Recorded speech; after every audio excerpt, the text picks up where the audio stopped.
Hi hello ವೀಕ್ಷಕರಿಗೆಲ್ಲ ನಮಸ್ಕಾರ. BS5 ಕಿಚನ್ಗೆ ಸ್ವಾಗತ. ನೀವು ಇಲ್ಲಿ ನೋಡ್ತಾ ಇರ್ಬೋದು ಬಿಸಿ ಬಿಸಿಯಾದ ರುಚಿಯಾದ ನುಗ್ಗೆ ಸೊಪ್ಪಿನ ಪಲ್ಯ, ಮೊಟ್ಟೆ ಹಾಕಿ ಮಾಡಿದಂಥ ನುಗ್ಗೆ ಸೊಪ್ಪಿನ ಪಲ್ಯ ರೆಡಿ ಇದೆ. ಈ ರೆಸಿಪಿಗೆ ಏನೇನು ಬೇಕು, ಯಾವ ರೀತಿ ಮಾಡೋದು ನೋಡ್ಕೊಳ್ಳೋಣ ಬನ್ನಿ. ನುಗ್ಗೆ ಸೊಪ್ಪಿನ ಪಲ್ಯ ಮಾಡೋದಕ್ಕೆ ನಾನು ಮೊದಲು ಒಂದು ಬಾಣಲಿ ಇಟ್ಕೊಂಡಿದ್ದೀನಿ. ಬಾಣಲಿ ಬಿಸಿ ಆದಮೇಲೆ ಇದಕ್ಕೆ ಸ್ವಲ್ಪ ಎಣ್ಣೆ ಸೇರಿಸ್ಕೊಳ್ತಾ ಇದ್ದೀನಿ.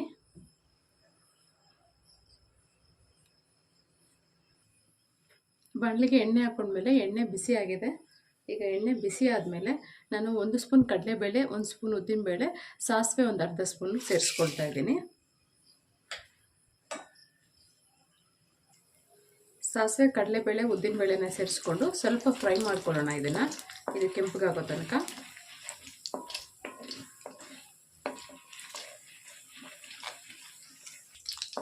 ಕಡಲೆಬೇಳೆ, ಉದ್ದಿನಬೇಳೆ ಸ್ವಲ್ಪ ಕೆಂಪಗಾಗಿದೆ, ನೀವು ನೋಡ್ಬೋದು. ಈಗ ನಾನು ಒಂದು ಮೀಡಿಯಮ್ ಸೈಜ್ದು 3 ಈರುಳ್ಳಿನ ಕಟ್ ಮಾಡಿ ಇಟ್ಕೊಂಡಿದ್ದೀನಿ, ಅದನ್ನು ಸೇರಿಸ್ಕೊಳ್ತಾ ಇದ್ದೀನಿ.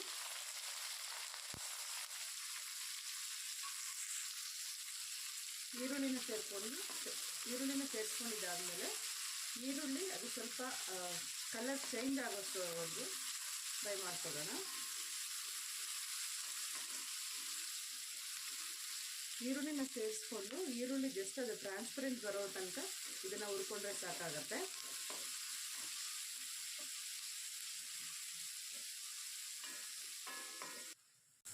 ನಾವಿಲ್ಲಿ ನೋಡ್ತಾ ಇರ್ಬೋದು ಈರುಳ್ಳಿ ಎಲ್ಲ ಸ್ವಲ್ಪ ಟ್ರಾನ್ಸ್ಪರೆಂಟ್ ಕಲರ್ ಬಂದಿದೆ.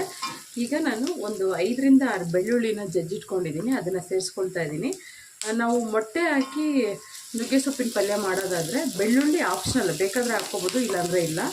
ಆದರೆ ಕಡಲೆ ಬೀಜ ಹಾಕಿ ಮಾಡೋದಾದರೆ ಅದು ಕಂಪಲ್ಸರಿ ಬೆಳ್ಳುಳ್ಳಿ ಹಾಕಬೇಕಾಗತ್ತೆ. ಬಟ್ ನಾನು ಇವಾಗ ಹಾಕ್ತಿದ್ದೀನಿ, ನಿಮ್ಗೆ ಬೇಕಿದ್ದರೆ ಹಾಕ್ಕೊಳ್ಳಿ, ಇಲ್ಲಾಂದರೆ ಬಿಡಿ. ಬೆಳ್ಳುಳ್ಳಿ ಸ್ವಲ್ಪ ಹಸಿ ವಾಸನೆ ಹೋಗೋ ತನಕ ಹುರ್ಕೊಂಡ್ರೆ ಸಾಕಾಗತ್ತೆ.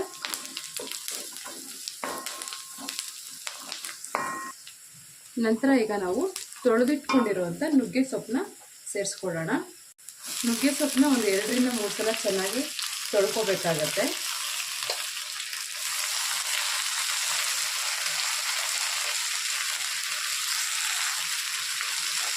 ನಾನಿಲ್ಲಿ ಒಂದು ದೊಡ್ಡ ಕಟ್ಟಾಗೋಷ್ಟು ನುಗ್ಗೆ ಸೊಪ್ಪು ತಗೊಂಡು ಬಿಡಿಸಿ ತೊಳೆದು ಇಟ್ಕೊಂಡಿದ್ದೀನಿ, ಅದನ್ನು ಸೇರಿಸ್ಕೊಳ್ತಾ ಇದ್ದೀನಿ.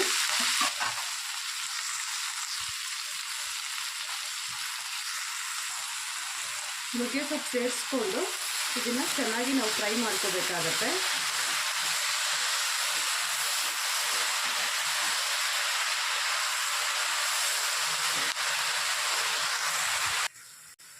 ನುಗ್ಗೆ ಸೊಪ್ಪು ಆದಷ್ಟು ಎಳೆ ಸೊಪ್ಪಿದ್ರೆ ಚೆನ್ನಾಗಿರುತ್ತೆ. ಬಟ್ ನನಗೆ ತುಂಬ ಎಳೆ ಸೊಪ್ಪು ಸಿಗಲಿಲ್ಲ, ಸ್ವಲ್ಪ ಬಲ್ತಿದೆ. ಆದರೂ ನುಗ್ಗೆ ಸೊಪ್ಪು ಆರೋಗ್ಯಕ್ಕೆ ತುಂಬ ಒಳ್ಳೆಯದು. ಯಾವಾಗ ಸಿಕ್ಕಿದ್ರೂ ಇದನ್ನು ಬಿಡದಿರ ಮಾಡ್ಕೊಂಡು ತಿನ್ನಿ. ಇದು ವೆಯ್ಟ್ ಲಾಸ್ಗಂತೂ ತುಂಬಾ ಒಳ್ಳೆಯದು. ನಮಗೆ ನುಗ್ಗೆ ಸೊಪ್ಪು, ನುಗ್ಗೆಕಾಯಿನ ಫ್ರೀಕ್ವೆಂಟಾಗಿ ಸೇವನೆ ಮಾಡೋದ್ರಿಂದ ವೆಯ್ಟ್ ಲಾಸ್ ಆಗೋರಿಗೆ ತುಂಬ ಸಪೋರ್ಟ್ ಮಾಡುತ್ತೆ ಇದು.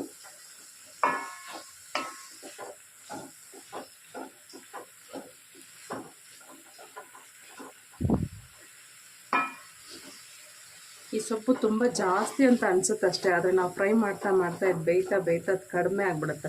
ನೋಡಿ, ಆಗಲೇ ಹಾಕಿದವಾಗ ಬಾಂಡ್ಲಿ ತುಂಬ ಇದ್ದಂಗೆ ಅನ್ನಿಸ್ತು, ಬಟ್ ಈಗಾಗಲೇ ಅರ್ಧ ಕಡಿಮೆ ಆಗಿದೆ.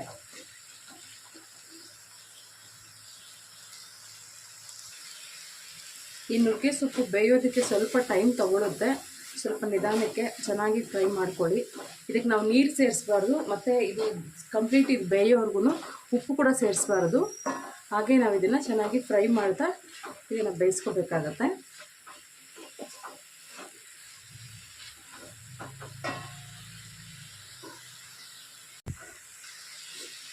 ನುಗ್ಗೆ ಸೊಪ್ಪಲ್ಲಿ ಕ್ಯಾಲ್ಶಿಯಂ ಕಂಟೆಂಟ್ಸು ಮತ್ತು ಐರನ್ ಕಂಟೆಂಟ್ಸು ತುಂಬ ಇರೋದ್ರಿಂದ ಇದು ನಮಗೆ ಆರೋಗ್ಯಕ್ಕೆ ತುಂಬಾ ಒಳ್ಳೆಯದು. ಇದನ್ನು ಒಬ್ಬೊಬ್ಬರು ಒಂದೊಂದು ಥರ ಮಾಡ್ತಾರೆ. ಕಡಲೆಬೀಜ ಪುಡಿ ಹಾಕಿ ಮಾಡ್ಬೋದು, ಮೊಟ್ಟೆ ಹಾಕಿ ಮಾಡ್ಬೋದು. ನಾನು ಈಗ ಮೊಟ್ಟೆ ಹಾಕಿ ಮಾಡ್ತಾಯಿದ್ದೀನಿ. ನೆಕ್ಸ್ಟ್ ಟೈಮ್ ನಿಮಗೆ ಕಡಲೆಬೀಜ ಪುಡಿ ಕೂಡ ಹಾಕಿ ಮಾಡಿ ತೋರಿಸ್ತೀನಿ.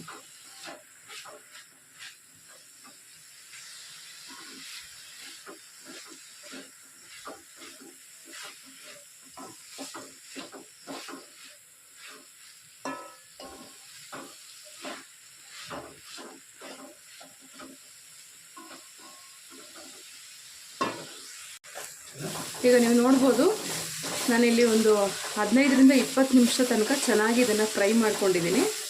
ಈಗ ಚೆನ್ನಾಗಿ ಬೆಂದಿದೆ. ನಾವು ಎಷ್ಟು ಸೊಪ್ಪು ಹಾಕ್ಕೊಂಡಿರ್ತೀರೋ ಅದರಲ್ಲಿ ಅರ್ಧಕ್ಕರ್ಧ ಆಲ್ಮೋಸ್ಟ್ ಕಡಿಮೆ ಆಗಿಬಿಟ್ಟಿರುತ್ತೆ.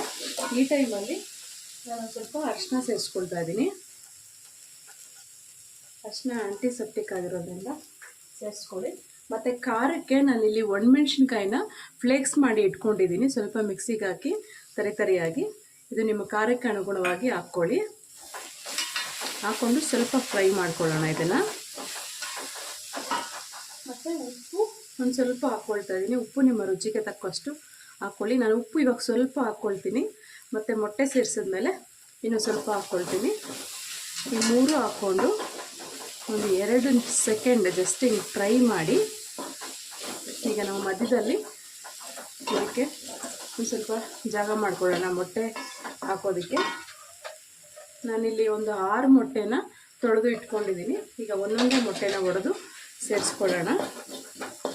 ಮಧ್ಯದಲ್ಲಿ ಸ್ವಲ್ಪ ಜಾಗ ಮಾಡಿ 1 ಸ್ಪೂನ್ ಎಣ್ಣೆ ಹಾಕ್ಕೊಳ್ತೀನಿ. ಮೊಟ್ಟೆ ಹಾಕ್ಬೇಕಲ್ವ ಅದಕ್ಕೆ. ಈಗ ಒಂದೊಂದೇ ಮೊಟ್ಟೆನ ಒಡೆದು ಸೇರಿಸ್ಕೊಳ್ಳೋಣ.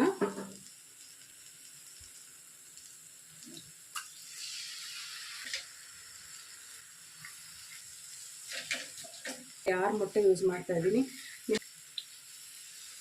ಮೊಟ್ಟೆನ ಹಾಕ್ಕೊಂಡ್ಮೇಲೆ ಫ್ಲೇಮ್ ಕಡಿಮೆ ಫ್ಲೇಮ್ ಇಟ್ಕೊಂಡು ನಿಧಾನಕ್ಕೆ ಆಗುತ್ತೆ. ಮೊಟ್ಟೆನ ಸೇರಿಸ್ಕೊಂಡಾದ್ಮೇಲೆ ನಿಧಾನಕ್ಕೆ ಇದನ್ನು ಮಿಕ್ಸ್ ಮಾಡ್ಕೊಳ್ತಾ ಬೇಯಿಸ್ಕೊಳ್ಳೋಣ.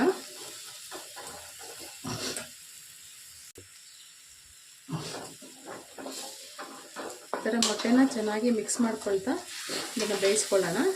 ಈಗ ಸ್ವಲ್ಪ ಬೆಂದಿದೆ. ಈಗ ಕಂಪ್ಲೀಟಾಗಿ ಮಿಕ್ಸ್ ಮಾಡ್ಕೊಳ್ತಿದ್ದೀನಿ ನಾನು.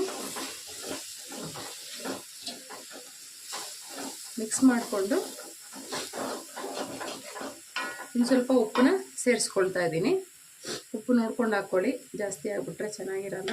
ಉಪ್ಪು ಖಾರ ನೋಡ್ಕೊಂಡು ಅಡ್ಜಸ್ಟ್ ಮಾಡ್ಕೊಳ್ಳಿ. ಈ ಥರ ಮೊಟ್ಟೆನ ಸೇರಿಸ್ಕೊಂಡು ಮೊಟ್ಟೆ ಕಂಪ್ಲೀಟಾಗಿ ಬೇಯೋ ತನಕ ಇದನ್ನು ಸ್ವಲ್ಪ ಚೆನ್ನಾಗಿ ಫ್ರೈ ಮಾಡ್ಕೋಬೇಕಾಗುತ್ತೆ. ನಿಮ್ಮ ಮೊಟ್ಟೆ ಇನ್ನೂ ಜಾಸ್ತಿ ಬೇಕು ಅಂದರೆ ಇನ್ನೂ 1-2 ಮೊಟ್ಟೆ ಜಾಸ್ತಿ ಹಾಕ್ಕೋಬೋದು, ಚೆನ್ನಾಗಿರುತ್ತೆ. ಮತ್ತು ಮೆಣಸು ಪುಡಿ ಬೇಕಾದರೂ ಕೂಡ ಹಾಕ್ಕೋಬೋದು. ಮೊಟ್ಟೆ ಹಾಕಿರೋದ್ರಿಂದ ಇನ್ನೂ ಚೆನ್ನಾಗಿರುತ್ತೆ. ನಾನು ಮೆಣಸು ಪುಡಿ ಏನು ಹಾಕ್ಕೊಂಡಿಲ್ಲ. ಈಗ ಕಂಪ್ಲೀಟ್ ಲೋ ಫ್ಲೇಮ್ ಇಟ್ಟು ಒಂದು ಸ್ವಲ್ಪ ಹೊತ್ತು ಈಗ ಹಾಗೆ ಬಿಟ್ಬಿಡ್ತೀನಿ ಇದನ್ನು. ಅದು ಬೇಗ ಸ್ವಲ್ಪ ಬೇಯ್ಕೊಡುತ್ತೆ. ನಾವಿಲ್ಲಿ ನೋಡ್ಬೋದು ಮೊಟ್ಟೆ ಎಲ್ಲ ಚೆನ್ನಾಗಿ ಬಂದಿದೆ. ನಾನು ಒಂದು ಸ್ವಲ್ಪ ಹೊತ್ತು ಹಾಗೆ ಮಿಕ್ಸ್ ಮಾಡಿದಿರ ಹಾಗೆ ಇಟ್ಟಿದ್ದೆ. ಹಬೆಯಲ್ಲಿ ಚೆನ್ನಾಗಿ ಇದಾಗಿದೆ. ಚೆನ್ನಾಗಿ ಅರಳಿದಂಗೆ ಮೊಟ್ಟೆ ಬೇಯಬೇಕು, ಆವಾಗಲೇ ಚೆನ್ನಾಗಿರೋದು. ಹೂವು ಥರ ಈಗ ಬೆಂದಿದೆ, ತುಂಬ ಚೆನ್ನಾಗಿ ಬಂದಿದೆ. ಈಗ ನಾವು ನೋಡ್ಬೋದು ಬಿಸಿ ಬಿಸಿಯಾದ ರುಚಿಯಾದ ನುಗ್ಗೆ ಸೊಪ್ಪಿನ ಪಲ್ಯ ಮೊಟ್ಟೆ ಜೊತೆಗೆ ಸಿದ್ಧವಾಗಿದೆ. ಇದು ನಮಗೆ ಚಪಾತಿ, ರೊಟ್ಟಿ ಮತ್ತು ಬೇಳೆ ಸಾರು, ಅನ್ನ ಮಾಡಿದವಾಗ ಸೈಡಿಗೆ, ರಸಮ್ ಜೊತೆಗೆಲ್ಲ ಸೈಡಿಗೆ ತುಂಬ ಚೆನ್ನಾಗಿರುತ್ತೆ. ಎಲ್ದು ಕೂಡ ತುಂಬ ಚೆನ್ನಾಗಿದೆ, ತುಂಬ ಒಳ್ಳೆಯದು. ಸೊ ಈ ವಿಡಿಯೋ ನಿಮಗೆ ಇಷ್ಟ ಆಗಿದ್ದರೆ ಒಂದು ಲೈಕ್ ಮಾಡಿ, ಶೇರ್ ಮಾಡಿ, ಸಬ್ಸ್ಕ್ರೈಬ್ ಮಾಡೋದನ್ನು ದಯವಿಟ್ಟು ಮರಿಬೇಡಿ. Thanks for watching.